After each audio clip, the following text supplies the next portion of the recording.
Okay, we're doing more Kubrick because people kind of liked the Shining one we did. This is Full Metal Jacket. I'm sure Ivan will have a lot to say. 1987. We all know about the story about Ermey, don't we? Oh, is this how he was the consultant and then Yeah, ended he up was the becoming... advisor. He was meant to be the technical advisor for what a drill sergeant would do, but the actor just wasn't getting it, so they ended up casting him. He's wicked. And a legend was born. Yeah. I loved everything he's done. Small Soldiers, Seven. He's good in Seven. Yep. So, Frighteners. Very good. So Pyle here has flipped his lid. It's after he was code redded.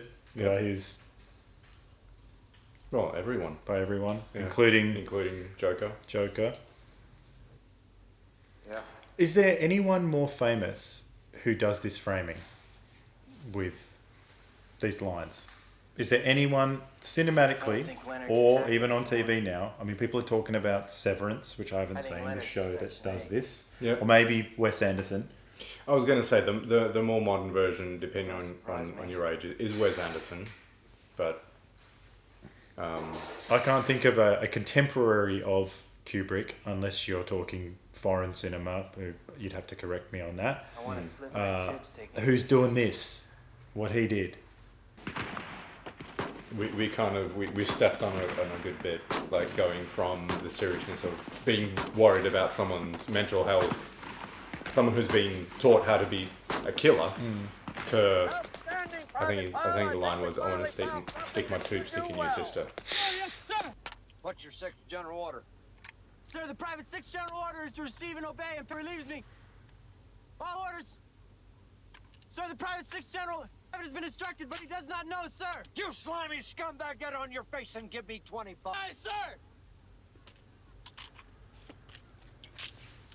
It counts in that movement you just executed. Sir, 4 counts, sir. What's the idea looking down in the chip? The guarantee that the private is not giving the inspecting officer a loaded weapon, sir. What's your fifth general order? Fifth general order is to quit my post only when properly relieved, sir. What's this weapon's name, The private's weapon's name is Charlene, sir. Private Pyle? You are definitely born again. I may even allow you It's to serve as a mesmerizing. rifleman. Everything. The performances. I mean, apart from Lee Ermey, D'Onofrio owns this movie. He's in half of it, and he owns this movie. Like the second half is Matthew Modine's fine, Yeah. but Was this one of D'Onofrio's earliest roles? definitely, yeah. Because this is kind of against type of what he ends up playing Yes. later in his career. Well, you think of Criminal Intent, is only a few days Law away. and Order, Oh yeah. Recruits of Yeah. platoon 30 and Daredevil. are salty. Yes. They are ready to eat their own But even guts before then, and things ask like for seconds. The drill Cell. The instructors Cell, are proud to see that we are Men growing in Black. beyond control. Men in Black. Men in Black is probably the Do closest not thing want to this. robots. And So without Kubrick hasn't been to. He wasn't in Vietnam. Today, So your people are no longer maggots. that, I guess, Today, there's a sharp dividing line between you're pretty part much of the one brotherhood. filmmaker who did From now and everyone on, who didn't, until the day and you they've all die, done pretty good films. wherever you In fact, are, every Marine Sorry, is Ali. your brother. but I think the guys who didn't go Most of you will Did go a better to job. Vietnam. Some of you will not mean, come on, back. Apocalypse Now. But always remember I this. think there's a danger Marines of die. That's what we're here for. being too concerned about the minutiae of certain things. So if That you're, means you live I mean, forever. it's not a great example, but something like the Fast and the Furious franchise. If Go you're, on. If you're a real car guy, those All movies are 300 horse shit. Infantry. Toe jam. But it's All 300 kind of, they're not really about. Whereas for that. me, it's on the waterfront. 1,500 engineers. You go out and find mine. But that maybe the guys who went there are maybe just a little bit too kind of stringent about the realism All to kind 300 of infantry. Joker. click over into art. 4212. Well, I like basic Platoon, military journalism. but You gotta be shitting me, Joker. I just You don't think know you're if. people, I mean, eh? Apocalypse You Now think and Full you're Metal some kind of Jacket fucking don't writer? seem like they're about From my high Vietnam. school newspaper. They're about the condition of war. They're about Yeah, they're about something else. they're about something else. Yes, sir. I haven't heard Oliver Stone speak directly on them, but I could understand. I don't think he'd really care. He's an awesome guy. Like, I reckon he have a really good attitude about drama and everything.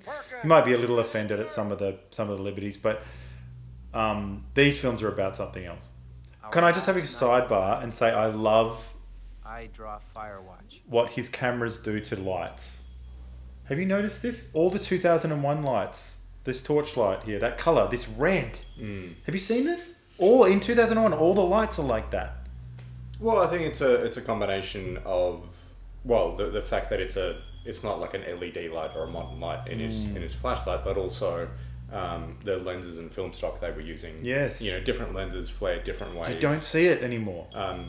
Different film formats. If it's 1635, super 35, anamorphic, large format, they're going to kind of flare differently. The type of glass that they use in the coatings are going to create different flares. So whatever combination of stuff was happening with those lovely red flares. All those creative decisions.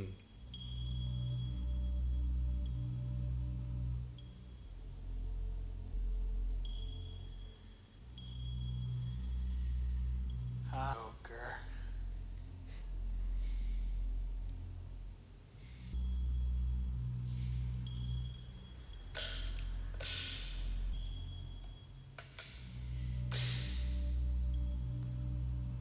I've never noticed this score before.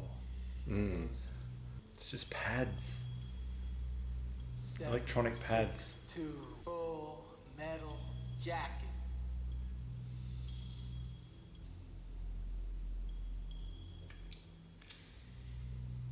Leonard, if Hartman comes in here and catches us, we'll both be in a world of shit.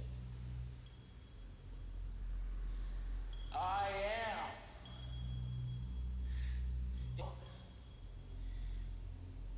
Of shit. Left shoulder! Huh! Right shoulder! Huh! Left.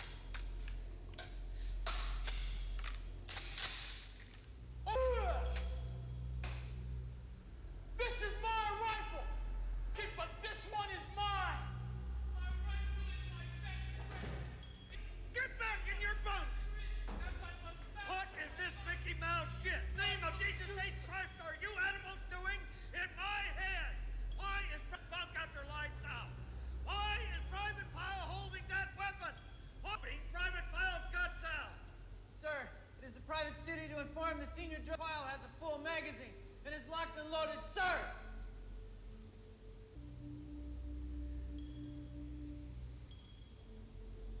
Now you listen to me, Private Pyle.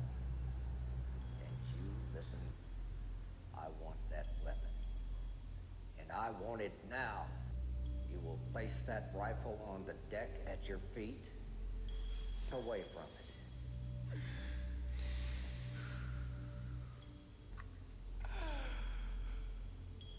What is your major nuts?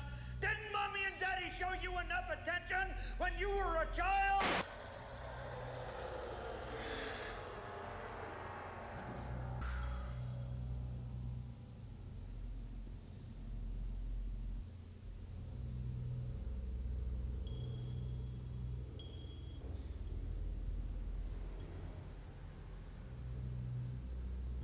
Easy, Leonard. Oh, easy, man.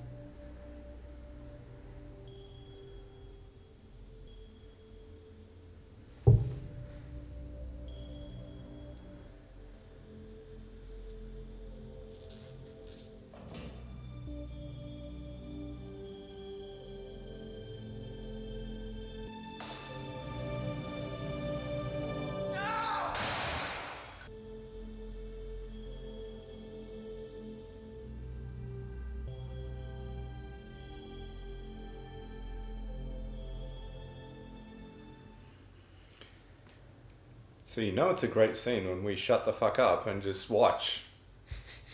And Well- you do not want to interrupt it. Oh, Like, I got totally lost, man. Yeah, me like, too. Like it was, I've been so busy in the last few years with life and everything, and it just occurred to me just watching that, like how I need to resurrect the habit of watching proper art and proper things and making a space for it. This is a intro to that, I guess, what we're doing here. But don't you want to sit there and watch that on a big screen and just be totally taken by it? Like I was just like I was completely there. Yeah.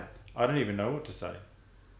Well, to your point, I miss being able to do that, and I miss being able to engage with proper cinema in that way, and not have it on my laptop while I'm doing the dishes, or even if I'm watching TV, have a character appear and go, oh, what have they been in, and then get my phone and check their IMDb profiles. Oh, where do I know that guy from? And then kind of keep looking up and down. It's like, oh, while I'm here, I'll check some other shit too. Do you know what I was struck by as well? I'm struck by what I don't know about Full Metal Jacket, a film I've seen dozens of times. I don't know what Stanley Kubrick thinks of this movie. I don't know what he is reported to have said. I'm usually hot on that when someone's said what they think of something. I know that Martin Scorsese says, what he says about The Searchers, for instance, or even his own films. He's very, very garrulous about his own work. You know what I mean? I don't know anything. It's a mystery. He is a complete mystery. I mean, you can read. There's a few books that are written by his assistants and a few figures that say that they're his friends and whatever. But man, there is so much. So all I'm left with is his imagery and that music and those performances, and it's so haunting.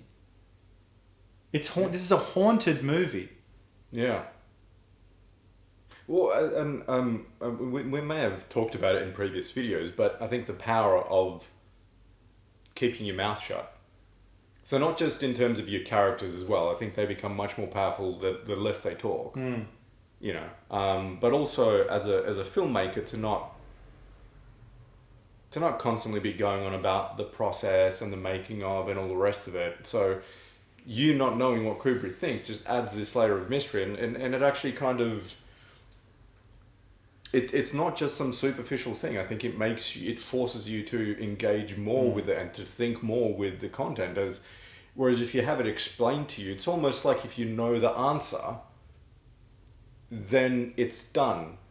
Your brain, it's like, okay, I'm done with that. I don't have to think about that again. But if it's left kind of hanging, and I think that's, those ambiguous endings to great movies when it's done really well, when it doesn't answer all your questions, it just leaves you thinking about it, as opposed to the movie that answers every single question. You kind of go, I don't have to think about that again. Yeah, well, that's why I particularly hate those videos that say so and so or such and such ending explained or explained. Yeah, I mean, try and explain Full Metal Jacket if you like. That's the beauty of it, is I don't think you'd be able to. Not really. I mean, you can give it a go. Like this, even the second half is quite obtuse, really. But yeah, it dazzling film on every level, and such an exciting time in Kubrick's filmmaking, because we're well away from the controversy of Clockwork Orange. He'd done The Shining, so big anticipation. 7 or so years had gone by with no Kubrick, right? And you're always like, what's he gonna make, right? And then he's like doing a war film. Like, this guy was completely unbound.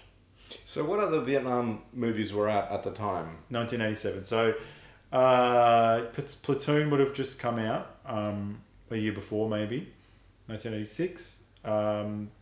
Then we've got obviously Apocalypse Now, 79.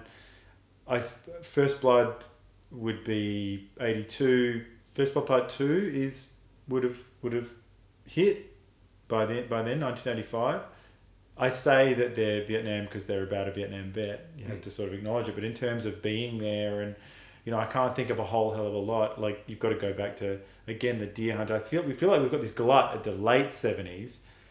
Maybe someone could inform me what happened between 1980 and 1986 in terms of being there. And but the ones that we think of are definitely Platoon and Full Metal Jacket. Yeah. Well, I mean, it's that whole, that first half of the movie, especially inside the barracks.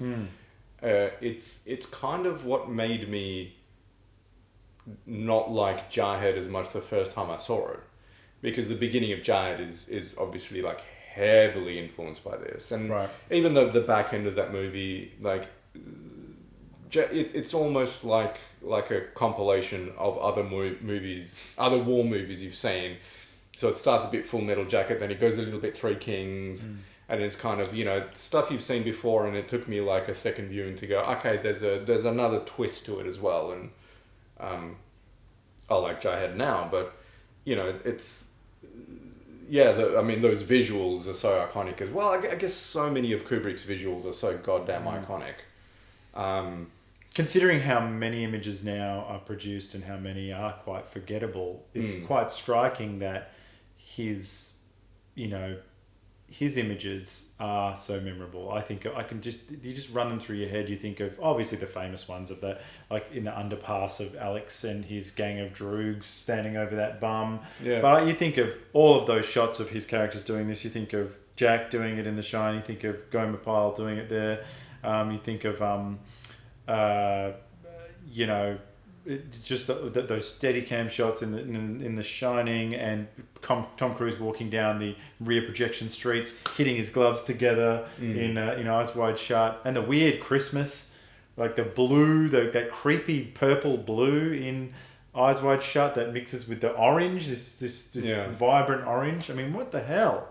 But even like with so much of the Shining stuff, where the carpet, the pattern of the carpet in The Shining got copied by the Pixar animators in the first Toy Story. Yes. And you just kind of go, bloody hell. Like, that's just the carpet. Yeah, just the carpet of one of his sets. Or even the shot of from 2001. I mean, it's a million things in 2001. Like, the Stargate sequence in 2001 is just...